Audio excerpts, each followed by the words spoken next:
Hello and namaste, my name is Nidhi Nagori and welcome back to my channel.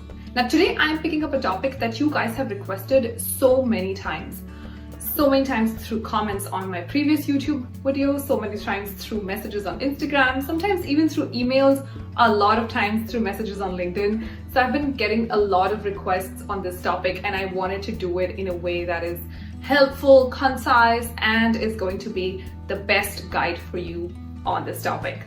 So today we're going to talk about how to make sure that you get more and more confident in using English and you get better at communicating in English, which is how to gain confidence in English as a language.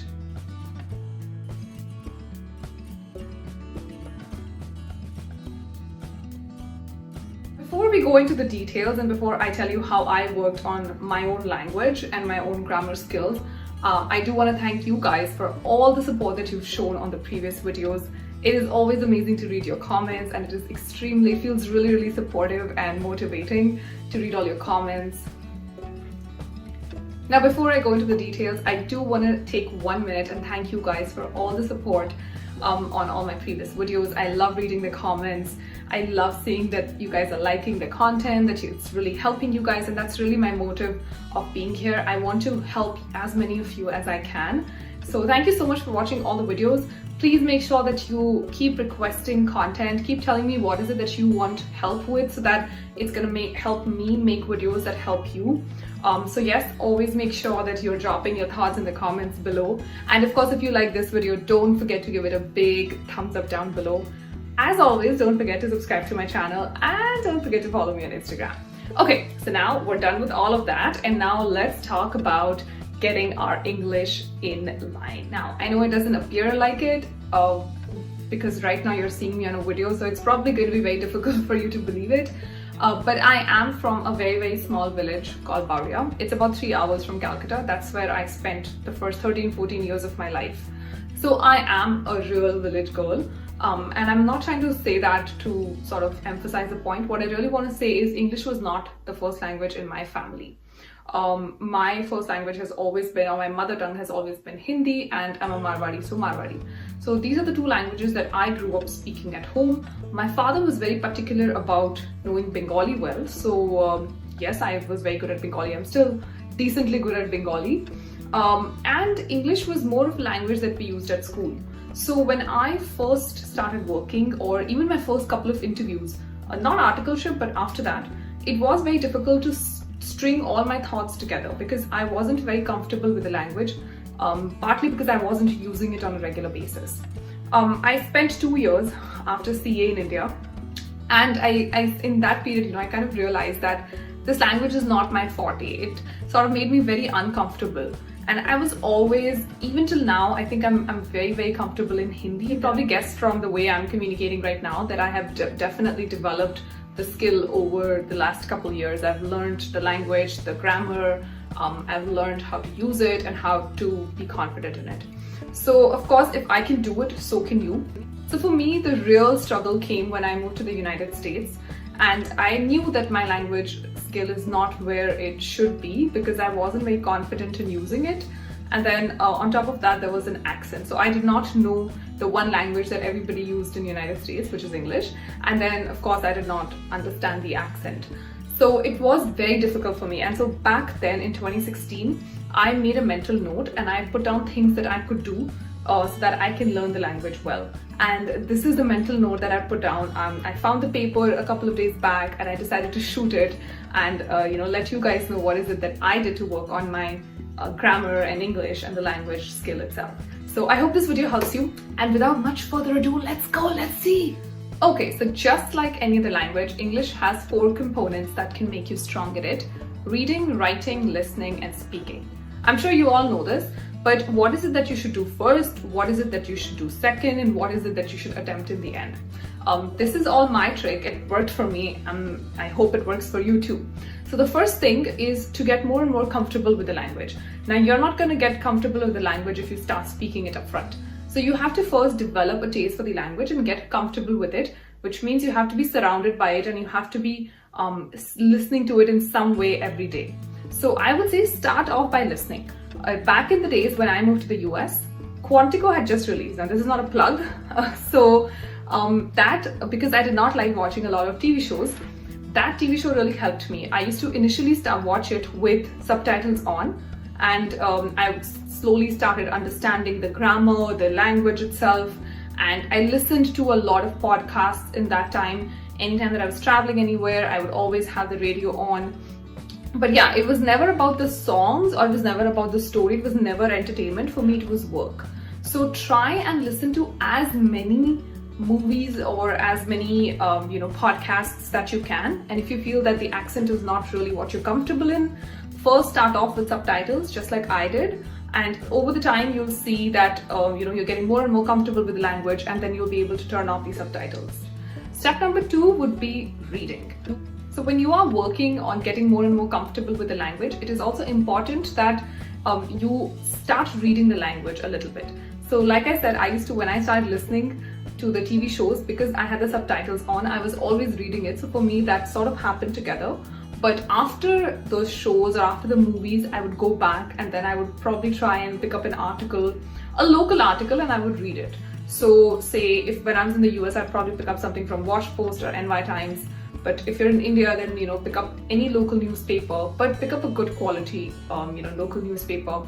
And honestly, I wasn't one of the kinds who was very interested in economics and world affairs back then. Now I'm very interested in all of that, but back then I wasn't. So I would literally read the entertainment area or the sports area. So if that is of your interest, if you feel that you cannot read a newspaper, read it only for the grammar. Just pick it up and read any section that you like. If you don't like the typical news, so to say, then pick up areas that you like. You may like the editorial section, you may like the story section, you may like the entertainment or the sports section. Any section that you like, start reading it and start building up on your vocab. Also, what I did in that time was I started reading books, but I wasn't a big fan of reading fat books. The only fat books that I'd read was Harry Potter. So I started off with a lot of short stories. I think my first book was Jhumpa Lahiri's her collection of short stories, and I started off on that, and I started off with really thin books. Pick up smaller books, smaller articles, and get more and more comfortable with reading and listening. I gave myself 3.5 weeks for listening and about 3 full weeks for reading. That also included all the reading that I was doing in form of subtitles and everything. And I would suggest that you at least pick out half an hour in a day to read. Listening can happen anytime if you're traveling, if you're taking the public transport. I'm guessing with COVID you're not, but any time in the day when you're waking up or anything. But guys, I highly recommend that you listen to TV shows and not news channels. I just don't feel that they give the same level of vibe and you won't feel that connected. So try and stick with TV shows or movies or whatever you like, even if it's a YouTube movie or a Netflix or an Amazon thing, that's completely fine too. But really stick to things that you like. So you want to pick up something that you know you will stay committed to. So of course, once you're done with 3.5 weeks of the listening and about 3 full weeks of reading, then you go on to the next step, which is writing. Now, when it comes to writing, the funny thing about writing is that it is very, very easy compared to all the other 3 steps. So once you've spent about 3.5 to 3 or say about a month of listening and reading, move on to writing. Now you want to make sure that you're writing a little bit for at least 2 weeks. In these 2 weeks, you have to make sure that you're constantly taking out time to listen and read. Now you don't necessarily have to do all of them together, so you don't have to read and write and listen every day. You can pick, but when you're writing, make sure that one of the days you're listening to something, one of the days you're reading something. Just make sure that those side activities are going on as well. Write as much as you can. For me, I got comfortable with writing pretty soon, so I was able to get my comfort level in about 2 weeks. You'll know your own comfort level, so assess your own speed and see how and when you're getting more and more comfortable with it. For me, the transition was very difficult. I was moving from 3 very different languages, Hindi, Marwari and Bengali, to one language that was completely different, and I was trying to find ways to express myself. Now, when you're reading, please make sure that you're focusing on the grammar. Very, very important. If you need it, please go back to your school days. I did it. I went back and I learned and relearned all the adjectives, the prepositions, the pronouns, the nouns, the verbs. I literally went back and did all of that. So see if you need help with that as well. And if you need it, then please go back to your older books, school books. You can find it maybe with your younger sibling or neighbor. and go back to all of that and make sure that you get your grammar right while you're reading and writing. Now, one of the things that I do want to emphasize here is that when you're writing, a very big part of your writing or your piece is, of course, the grammar, but in that grammar, it is the punctuations. When I started off, I did not really know what is the difference between a comma, semicolon, an exclamation mark, when is it that you use these. I knew full stop and question mark, but I did not know semicolon, colon. Make sure that you're getting your punctuation right, because your writing will only be effective if it has the right grammar and it has the right punctuation. So I did all of this for about a good 2 months. Another thing that I'm recommending when it comes to listening is listen to something that you're familiar with. So listen to an accent that you're familiar with. Okay, so now we're done with reading and writing and listening. We're comfortable with all of these 3 areas. Now we have to move on to the biggest and the most difficult area, which is speaking. So I'm going to recall a proverb that a lot of us have heard, which is practice makes a man perfect. You really have to start using language and use it so much that it gets stored very deeply in your memory cells. And it has to be something that, if somebody's waking you up in the middle of the night, even then you're able to string all the words that you want to together and, have a proper conversation with someone. So when it comes to speaking, 2 things that I did. First, I made a small circle of people who were struggling with the same thing. So I reached out to a couple of my friends and I was like, hey, do you think that you would want to come together and have small conversations every now and then in English? So 3 of us came together and we started having conversations in English. We started helping each other out. So reach out to your friends. I'm sure there are a lot of people who are struggling with the same problem or the same situation at hand, which is not feeling very comfortable in the language itself. So reach out to people, reach out to your friends, reach out to your neighbors, siblings, anyone, and take out time. So what we used to do was that every evening, we were all in the US. So every evening we would take out 15 minutes or 20 minutes and each one of us had a turn. And that way, when I'm talking, 2 of my friends are listening and they're giving me feedback after that. And then when they're talking, I'm listening to them and I'm giving them feedback after that. So that really helped us build our courage up to speak that language fluently. So this was the first thing that I did before I moved on to the second thing. The second thing I did was using it more within my family, but of course using it within my own generation. So I started using it with my brother, started using it more with my husband, with my brother-in-laws.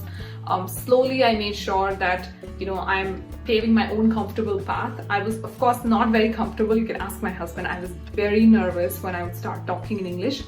But I slowly and steadily made sure that that path is caved in. It took me a good 6 months to get very comfortable with the language itself, but that happened eventually.